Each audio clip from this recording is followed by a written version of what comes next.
Okay, we're back to the June 2023 Regents exam, U.S. History. We have just a couple more multiple choice to clean up here at the end of the test. So, once again, we have a political cartoon. You have to spot imagery in these cartoons. It helps to look at everything sometimes. So we look at this one. Edwin Marcus, okay, that's the guy who made it. 1947. After World War II, right? 45 is the end of World War II. But what are we already into by 47? The Cold War. Yes? U.S. and Soviet Union, Russia, sort of jockeying with each other as to which is going to be the biggest power in the world. Okay, so give us a little bit of context. Let's take a look at the picture. So any Farrell guy will recognize basketball. You've got basketball hoop here, and it says European recovery. 1947, where are we? War is over, but Europe is absolutely devastated. Their industry is destroyed, a lot of dead people, economies in collapse. How is Europe going to recover from the war? Both Allied Europe, like France, and Germany. The last thing you want is a Germany that's starving to death again, that feels overcrushed, because that's what brought Hitler up in the first place. So how are we going to bring Europe back? Here you have basketball, the Marshall Plan. The Marshall Plan, you should remember, is George C. Marshall. Marshall had been the top general in World War II. You may not remember his name so much with World War II. You know Eisenhower in Europe, you know MacArthur in the Pacific. But in Washington, the boss of both of them was George Marshall. So sometimes he doesn't get as much sort of glory, if you like, but he was the guy who was really kind of managing the whole orchestra. After the war, immediately after the war, he is made Secretary of State, and so he's in charge of American foreign policy. He comes up with a plan which he announces just at this time of year at a college commencement. He gives a speech. He gives one of the graduation speeches at Harvard, and announces his plan to, or his program that he's proposing to rebuild the European economy.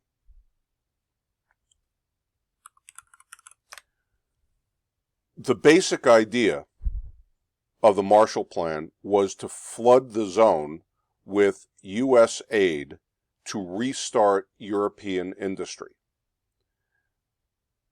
If France and England and the Netherlands and Belgium all had strong economies, it would help their people recover and make them not be too tempted to be looking for friendship with the Soviets. Very true in Germany. They wanted Germany and Italy to have a strong democratic foundation, to reject their past Nazism and also not flirt with communism. So the idea, if we had a good, solid, middle-class, kind of stable economy, first thing that needed to be done, though, was also to feed the people. So there were two sort of aspects to the plan. One was a long-term one. One was an immediate one, just to get food and aid to starving folks over there in an economy and in a farming economy that had yet to recover. So that was the Marshall Plan. The U.S. was going to do this, and it would make them friendly to us and not to the Russians. Here you see the hammer and sickle, which you should recognize is the old Soviet Union symbol. You may not recognize this guy, maybe you do, that mustache there. That's Joseph Stalin. So the question asked here is, can Stalin block the Marshall Plan? Is that the play here? Is that what he's going for? So we take a look at the questions real quick. What was the primary purpose of the Marshall Plan? To develop better relations with the Soviets? No, we weren't interested in that. Expand U.S. territory. We did not want to take over Europe and turn it into like another state. Support revolutions in the Middle East. Marshall Plan really didn't touch on the Middle East at all. To contain the spread of communism. Everything after World War II is about the Cold War. And the biggest thing is containing communism. So again, by making these countries economically strong and seeing the U.S. as a friend, they'd lean to us instead of the Soviets. So that's the correct answer. Contain the spread of communism. The Soviet response to the Marshall Plan contributed to decline of U.S.-European trade? No, the Marshall Plan increased that trade. Increased aid to African nations?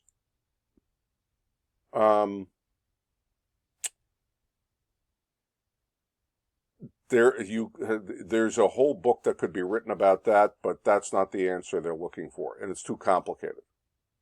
The Soviet response contributed to the Cold War. That, I think, is the best answer here. The end of the North Atlantic Treaty Organization? No. NATO was part of sort of the Marshall Plan. That was the treaty organization where we would protect all of these countries in case they got attacked by the Soviets. So it didn't lead to the end of it. NATO was part of it. The Cold War is the best answer. The Soviet response to the Marshall Plan, trying to shut it down, really that's when you start to get what is called that Cold War. That's the correct answer here. Okay. And then we've got this last set here. The joint resolution may be cited as the War Powers Resolution, 1973. 1973, oops, sorry about that. No, I gotta make that go away, sorry. 1973 is Vietnam War era. This is the time of the Vietnam War. War powers, It is the purpose of this joint resolution. Well, joint resolution is an act of Congress to fulfill the intent of the framers of the Constitution and ensure that the collective judgment of the Congress and the President will apply to the introduction of U.S. armed forces into hostilities or into situations where imminent involvement in hostilities is clearly indicated, and to continue use of such forces or in such situations. The constitutional powers of the President's Commander-in-Chief to introduce U.S. armed forces into hostilities or into situations where imminent involvement in hostilities is clearly indicated by circumstances are exercised only pursuant to a declaration of war, specific statutory authorization, or national emergency created by attack upon the United States, its territories, its possessions, or armed forces. Okay, what does this mean in English? First of all, this is an act of Congress. Congress is passing a law. Yes? Okay. The point of this, the purpose of this, is to fulfill the intent of the framers that the collective judgment of both the Congress and the President apply to introduction of armed forces into hostilities. In other words, the President shouldn't be able to go to war all by himself. Only Congress can declare war. But sometimes the President needs to send troops into a situation when there's an emergency and we're under attack. So how do you balance those? They point out the power of the President's Commander-in-Chief to send troops into hostilities is only allowed, 1, with a declaration of war by Congress, 2, with specific statutory authorization. Statutory means legal or by law. Again, Congress can declare war. Congress can authorize the use of military force without declaring war specifically. Or The president can do it on his own in a national emergency created by an attack upon the United States. Vietnam, we had gotten deep into the Vietnam War, and a lot of people were questioning. We never actually declared war in Vietnam. The president used U.S. forces in response to an attack on U.S. Ships in the Gulf of Tonkin, and that had been the excuse to go all in on Vietnam. So what's Congress doing here? They're really trying to limit the president and remind future presidents they need to get a declaration of war from Congress, they need to get a statutory authorization from Congress, or they have to be able to point to an actual attack upon the United States before they start sending troops in. The purpose of this law was to limit the power of the president from involving the United States in extended wars. Your other choices: expand the power of the president? No, it's trying to remind him he doesn't have expansive powers. Allow the president to declare war on foreign countries? No, it's reminding him the Congress declares war. Prevent the president from signing a treaty without the consent of Congress. Treaties are not really mentioned in here. So really the purpose of this is to limit the president from going into unauthorized wars. What event most directly led to the passage of this act? President Nixon visited China, but he did so on a peace mission. The Arab oil embargo had to do with Arabia cutting off oil supplies to the U.S. We never went to war over that. It damaged our economy, but we didn't send troops anywhere.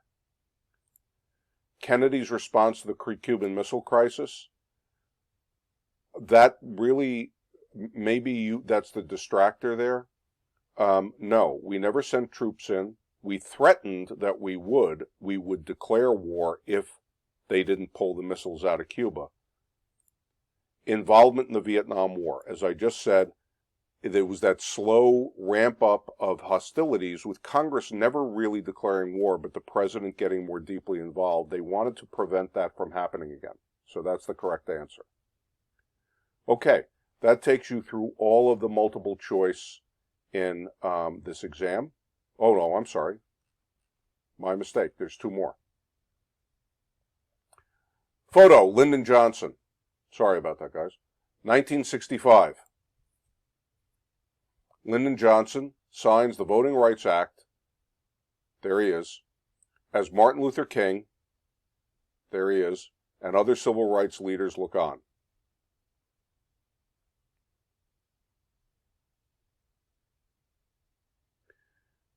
Lyndon Johnson signed the Voting Rights Act in 1965 to prevent all of those Jim Crow attempts to get around the 15th Amendment. 15th Amendment, right after the Civil War, said you cannot stop somebody from voting based upon their race. In the South, they said, all right, we can't stop blacks from voting, so we will stop people from voting unless their grandfather could vote. Well, all the newly freed slaves, they were black, their grandfathers couldn't vote, so it stopped them all from voting. And because they couldn't vote, their grandchildren could never vote, and it was an attempt to keep blacks from ever voting. Some southern states adopted a literacy test. If you walked in to vote, a white guy would walk in and say, I want to vote. They'd give him a literacy test. Spell cat. C-A-T. Okay. Black guy would walk in, they'd say, all right, spell anti-disestablishmentarianism. And it was a way to keep African Americans from voting. Poll taxes. You came in to vote, you had to pay a fee. And poorer people, particularly poor black people, couldn't afford it.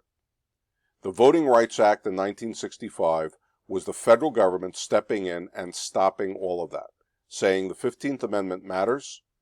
A citizen should be able to vote. No black person can be kept from voting based on these kind of games that you're playing. And Johnson was the guy who really forced it through in cooperation with Martin Luther King. What presidential role is being demonstrated here? The chief executive, the president, must approve a bill. He has to sign it. If he doesn't sign it, he vetoes it. If he vetoes it, it becomes a law anyway if Congress, both houses, House of Representatives and Senate, passes it with a 2/3 majority. This is not a commander-in-chief thing. He's signing a law that's nothing to do with the Army. Granting reprieves and pardons. The president can pardon people for federal crimes. This has nothing to do with pardons, though. He was making a law. Treaty-making powers. It's not a treaty. This was him. Both houses of Congress must pass a law by majority vote. The president then signs it. It's law. If he vetoes it, they repass it with 2/3 vote. It becomes law. If they don't, it doesn't. That's what this is. What was one way the Voting Rights Act expanded civil rights of African Americans? It outlawed the use of literacy tests in order to vote. Because that was not about literacy, it was just a game to keep black people from voting. It did not force public schools to integrate. There were other things that had to do with that, but the Voting Rights Act is not about schools. It stopped the practice of sharecropping. Once again, sharecropping was never illegal. It may have been a terrible idea, but it was never illegal, and the voting rights never had anything to do with that. It ended discrimination in public facilities. There was a separate law called the Civil Rights Act, that did that. It was around the same time, but it's not the Voting Rights Act. So it outlawed the use of literacy tests, and you have to know that a literacy test was a way to keep somebody from voting. Okay, now we're done with the multiple choice.